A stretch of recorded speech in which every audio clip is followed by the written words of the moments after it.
On today's episode, we're going to be talking about, is it Rojo's time to shine in Kansas City? Is his time finally here with Clyde possibly going on the IR with a high ankle sprain?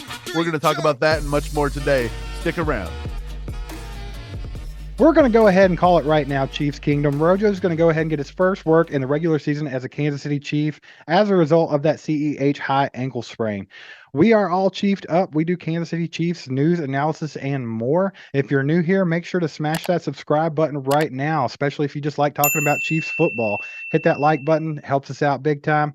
Mike, what about it? You think Rojo's going to do this thing finally? I think this has to be the week, man. It has to be. I don't see how Clyde, we watched him go down and we were like, something's wrong. We thought it was maybe a knee, but then they reported it is a high ankle sprain. He was seen in a boot yesterday. We all know how high ankle sprains are. You usually miss a lot of time. I don't see Look at how in the Mike world, Williams. right? I don't see how in the world he doesn't hit the IR for at least 4 weeks. And if you do that, that's just going to leave Pacheco and McKinnon.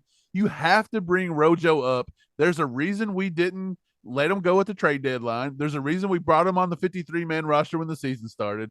I think this has to be the week. We're probably going to see Rojo a little bit versus the Rams. Yeah, so maybe they got a good look at that power run game, the way that Pacheco was just running all over the Chargers. Maybe they liked it, and they think maybe, Isaiah Pacheco, Rojo 1-2 punch could really do some damage on some teams on the ground game, especially with our offensive line, being little road graders as they are. Running the ball seems to open up everything, and we've been talking about that for weeks now, and we saw it in this Chargers game. So maybe that's where they want to go, and this gives them the opportunity to go ahead and explore that. Dude, you're 100% right. I was taking a little walk around town today and I was having all these thoughts and I was like, Rojo has to be coming up to the roster this week. He has to be. And when he gets here, it's going to be like thunder and lightning, man. I was like, Rojo is fast, but he's not Pacheco fast. He's not Pacheco quick. Pacheco's got to be the lightning in this situation. And either way, that is a hellacious 1-2 punch. And you're going to have McKinnon coming in on third down runs. I don't see who could stop this run game. This may be the thing that takes the Chiefs from great to epically great if they can get Rojo in. And Clyde may be on his way out in Kansas City anyway. We already discussed that last week with Miko, but this may be Clyde's exit as well. Kind of sucks for him, but it is what it is. Well, to be honest, he didn't look that great when he was in the game against the Chargers. I mean, he wasn't bad, but he wasn't great either. So, not really a thing. But we do have to look at why Rojo's not been involved already. We do know he has a history of fumbling the ball. That's why they wanted him out of Tampa Bay, because he fumbled too much. He was a liability. So that's a problem. We noticed in the preseason that he's not that great in pass pro. He let Mahomes get decked a couple of times. So that's where Jerick McKinnon comes in. That's why Jerick McKinnon gets so many reps, because he's great in the pass protection. So yeah, we got to look at that and put that into consideration. But if they can get those things lined out, that Pacheco and Rojo 1-2 punch could be lethal. Yeah, pass protection is big. We seen Derwin James come on a blitz yesterday and just blew Pacheco up.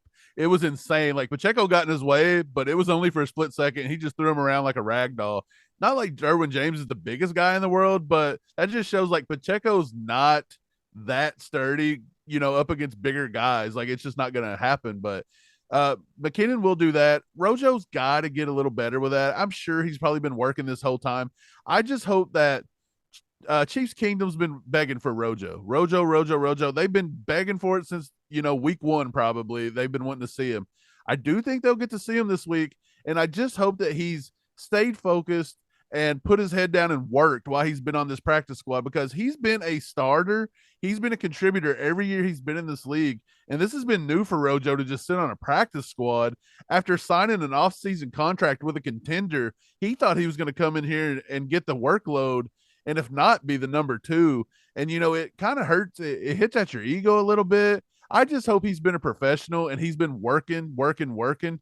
It kind of bummed me out when he was like, it would have been good to get a release right about now with his little, right around the trade deadline. That kind of gave me a little bit of like, man, I hope he's working. I hope he's staying focused. But let's hope he is, man, because I believe this is his week. Like, I think this is his week, man. I don't see how they don't get Clyde on IR and get him up. Yeah, so if Rojo does get to see the field this week, I'm kind of wondering what the snap share is going to be. Like, what's going to happen there? You think it's going to be mainly Pacheco's game? and then you're going to see Rojo a little bit here and there? Or do you think maybe it's a 50-50 split with McKinnon coming in on third down plays and things like that? I would tend to lean more towards mainly this is Pacheco's game, right? I mean, this is his spot. He's earned it. He is RB1 and he's going to be going forward. But you never really know. So what do you think, Mike? Yeah, I think it's Pacheco. McKinnon is taking the bulk of it. Rojo would probably see about what Clyde did last night. I think Clyde only had 3, 4, 5 carries, somewhere in that range. I would say Rojo's on the field for 5 to 10 snaps, somewhere in that range, and he may carry the ball 3 to 4 times. But it's what you do in your situations. If he does chunk off some plays and he runs hard, that could go up in the next few weeks. Again, Clyde would be out 4 weeks. He's got 4 weeks to step in and build his workload, and then Clyde may not see the field again. Well, I mean, like we were talking about earlier with Andy Reid, it's a big thing, man. When you're in the game, if you're really good in pass protection and you're taking care of the ball, you're going to get more snaps. That's all there is to it. But if he gets in the game, Rojo blows an assignment and gets Mahomes' head taken off, Andy Reid's not going to put him back on the field. No, but the good thing about it is if Rojo does come in, can settle in, can contribute, it does allow you to not rush Clyde back. We can kind of put him on IR after 4 weeks. He can make a return. He can maybe get back in game shape a little bit, but you can also take Clyde into the playoffs very fresh. Rojo takes a little bit of the wear and tear off of Pacheco. You got to remember this is going to be a longer season than the rookies used to, taking a lot more hits.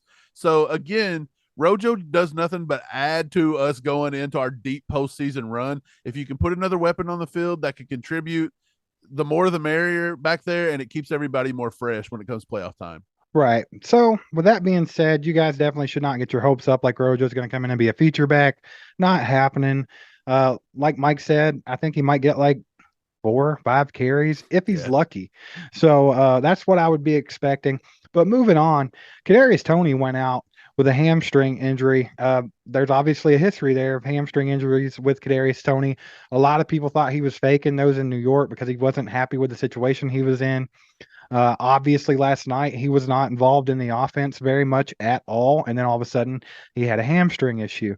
Mike, going forward, do you think this is a Kadarius Toney thing? Do you think this is something that has happened in the past? Are we seeing what he does here? Or do you think it's a legitimate hamstring issue?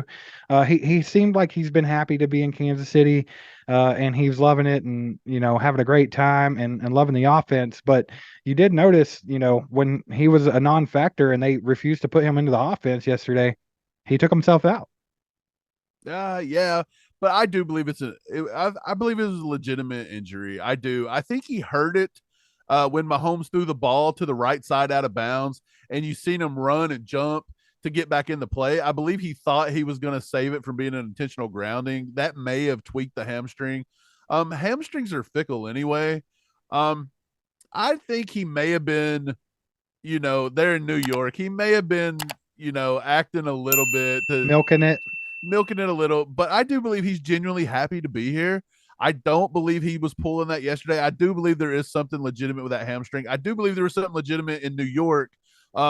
He kept saying he was fine, and New York kept saying, no, you're not. We're not putting you back on the field. We all thought it was some kind of power struggle, but maybe their team doctors seen something that our team doctors missed, or he had our team doctors convinced that he was ready to go. And maybe we just didn't know the situation as well as New York. He's been there for 2 years, and you know what I'm saying? Like, that's something we're never going to know. Or it could just be a freak accident, coincidental, something like that. But I do believe Kadarius Toney, considering the way he wants to be here and the way he wants to play, if he can play, I think he'll go. I don't think this is going to be a long, lingering thing unless it has to be.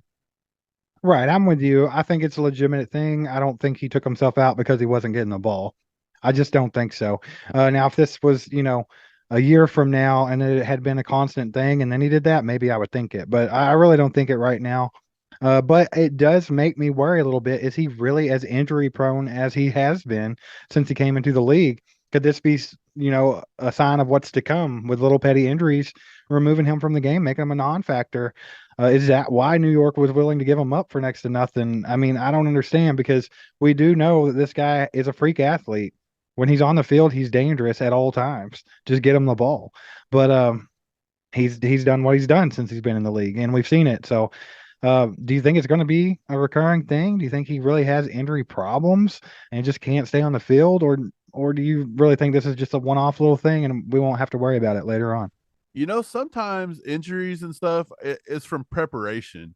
You don't prepare yourself right. You don't stretch properly. You don't do all the little things that has to Especially do. those hammy injuries.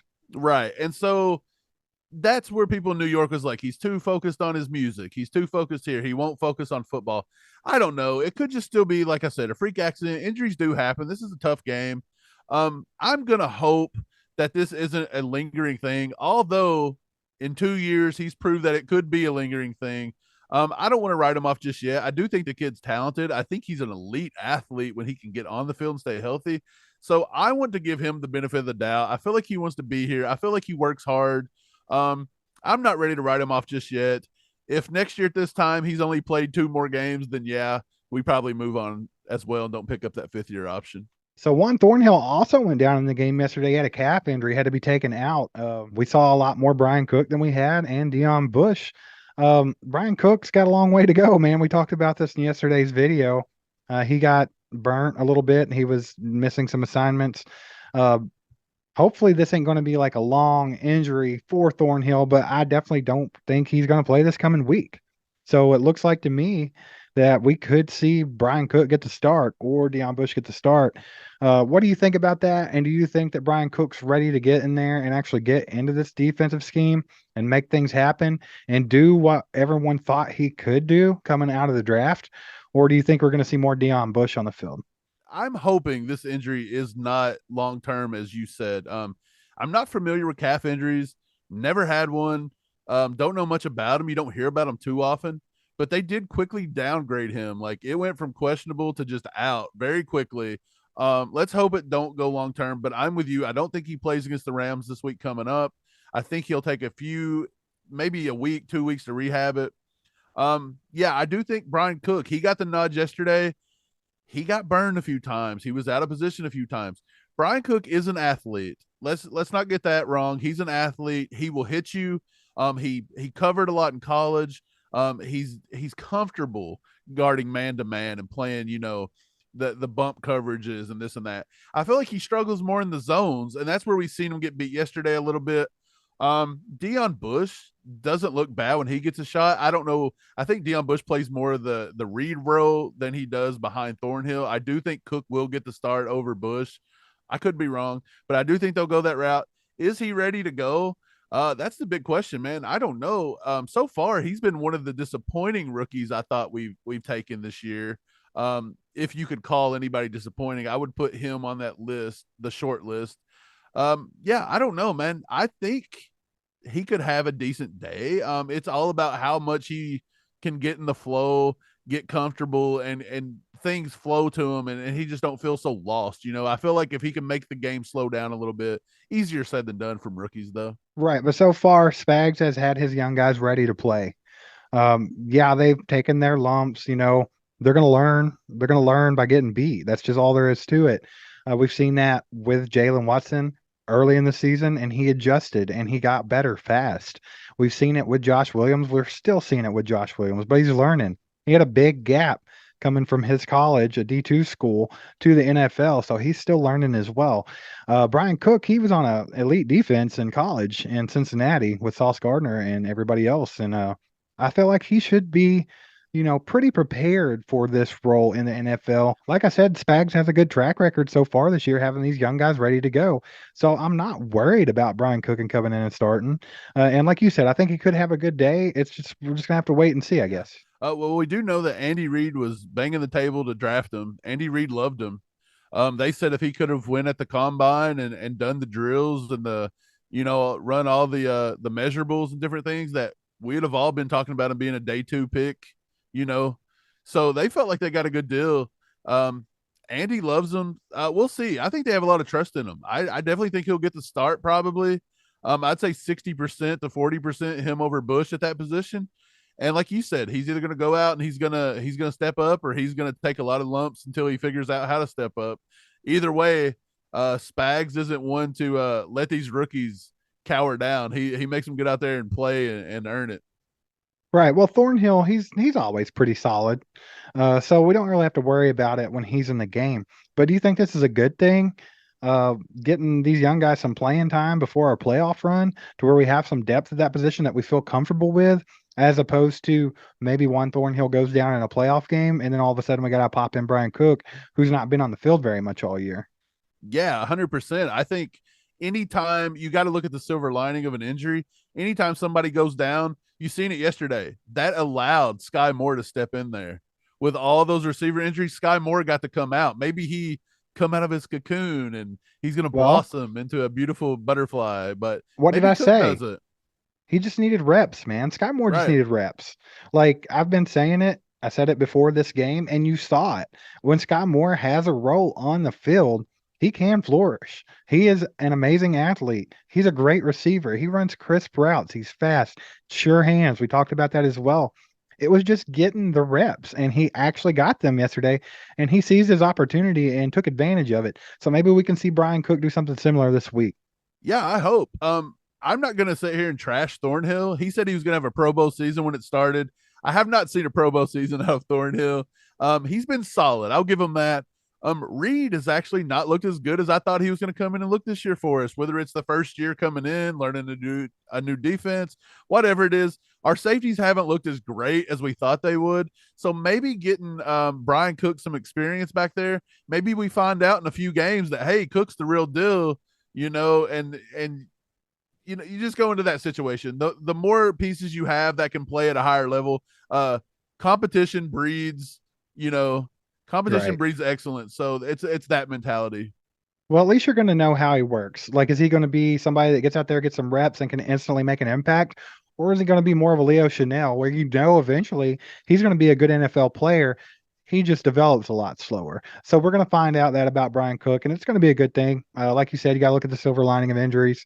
And if Thornhill doesn't get to go Sunday, then that's the way we look at it. And then hope that Brian Cook gets some good experience in. Yeah, but we got to see more Sky Moore yesterday, as we talked about. We got to see Jody Fortson step up, make some big catches. Justin Watson with some big plays. A lot of guys stepped up and made a really good team win against the Chargers yesterday.